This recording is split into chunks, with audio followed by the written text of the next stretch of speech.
If you're in government and you haven't served in the military, don't say Nigeria is not negotiable. Osita, welcome to the news and please subscribe to our channel. Osita Chidoka, a former minister of aviation, was on his Facebook account to talk about elected government officials and sacrifices.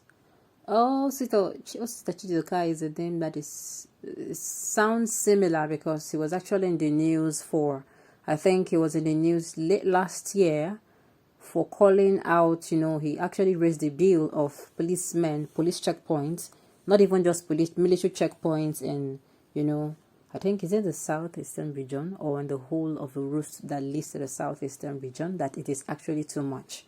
I mean, he passed a bill and he raised up a call. He raised the awareness that the checkpoints, they're doing more harm than good. And he raised that bill. I don't know whether the bill was actually, implemented, but, they came out as normally will come out to say, oh, we are discussing on this particular issue, but we don't know if, the military checkpoints are off. When I say military, I mean both police and the likes of them, or they are still there. Let's find out more, or let's find out what exactly he has to say this time around. You need in detail, please stay with us. In the Facebook post, Osita Chidoka said that if you're president, governor, senator, House of Rep member, minister, and you have not served, or any of your children have not served in the military, police, paramilitary, and intelligence services or core civil service, and you and your siblings or children have not come in harm's way for Nigeria, then don't tell me Nigeria is not negotiable.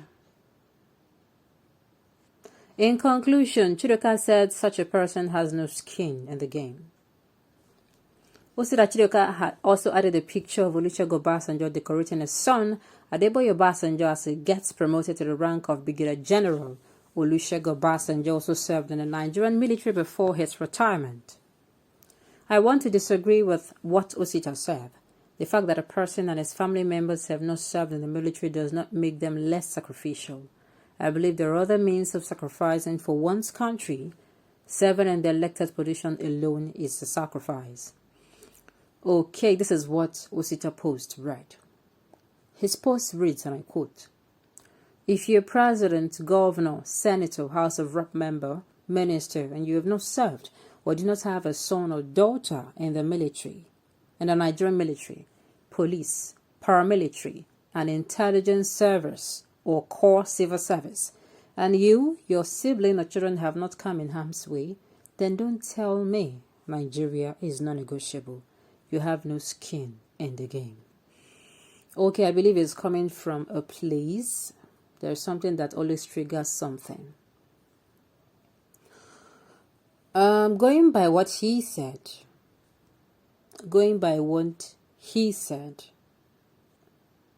if you look at it, there's an angle you look at it and you're going to say you disagree with him, which is, of course, it is actually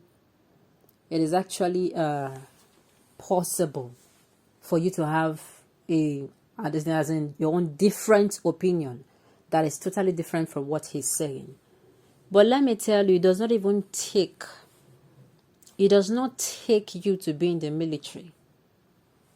It does not take you to be in the military to serve either as a policeman, an army officer, or personnel, a navy or air force or whatever. Sincerely, I'm telling you, for you to see, once your eyes can be open and you refuse to be sentimental about some things. You refuse to be sentimental about some things, I tell you, you are going to find out that this thing called Nigeria, if it is not handled well, it is going to break up. It is very clear. It is very clear. You don't even need to be in harm's way.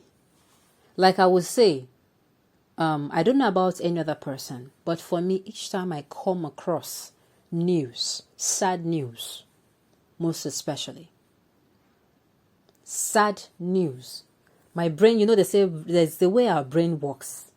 Like, I don't know why it is wired when you are sad, a lot of emotions, the same way when you have bad news. Someone who is very visual, as in very visual. So whenever I come across the news, and these days, you know, when you come, it's either you hear, these days it's ritualists now. Both are youth. Ritualism has got into them, and they are now they're taking a, will I say, they are going on an adventure leading them to their doom, most of them. So when you come across such things or you hear such things, immediately I don't know about you, but I just start visualizing. If it is not the ritualism that is going on, it is bullying in school, it is cultism in school. If it's not that, it's the fact that the Boko Haram or ISWAP or bandits, or we're going to be talking about the known gunmen in the southeastern Nigeria or the felony headsmen in the southwestern Nigeria. All those things, immediately I hear them, like it start playing. It is like I am there and everything is. So you don't necessarily even mean to be there. That is why when some people talk about, see, I'm not totally, it's not like I'm sitting on the fence. There are people who, when you hear their story of how they have gone through, if you go to those in the north, sincerely, it's just because we can't hear them. We are far. I'm telling you that they are almost at the place where they'll say, even this Nigeria, since Nigeria cannot save us, let us leave Nigeria. I've said it before. There is a limit to what everyone can take. There is a limit to what everyone can take.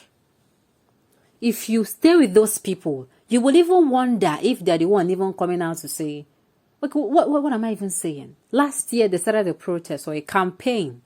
Will I call it a protest? That the North is bleeding. Some people countered it with the North is not bleeding. Some people countered it. Which means these people, no, they are in pain. But they come out, the politicians come out and make things look so good. These people don't have problem. You keep hearing that, let's say, for instance, now, Borno State. I heard that Borno State was commissioning something. And I'm saying, people are dying every day. He's busy commissioning something. Who will it help? Who? There's a sense of annoyance. Some people say, once you walk, how would he walk? His primary duty in that state is to make sure citizens are fine. Citizens are not fine. How can your daughter be in danger and all you care about is how to buy a car? Like your daughter is standing between a sea full of crocodile, and where she's standing, a lion is actually running towards her. And all you care about is you are actually trying to throw her car keys. Would that save her at that point in time? When the car is not even anywhere safe. I mean, you're telling her at that point that, I bought you a car. It doesn't make sense. It does not. What I'm trying to say is, I kind of disagree that people don't feel. I'm not even talking about service here. They get to see the hatred. I think the military, they get to see the hatred among the people and even within themselves. It is there you now see things clearly. Some things that are not clear as a civilian, you see it to be very clear. We just hope that this entity called Nigeria, it won't lead us to a place of doom. And of course, that one day we'll learn to elect leaders that will help us take us to our own promised land.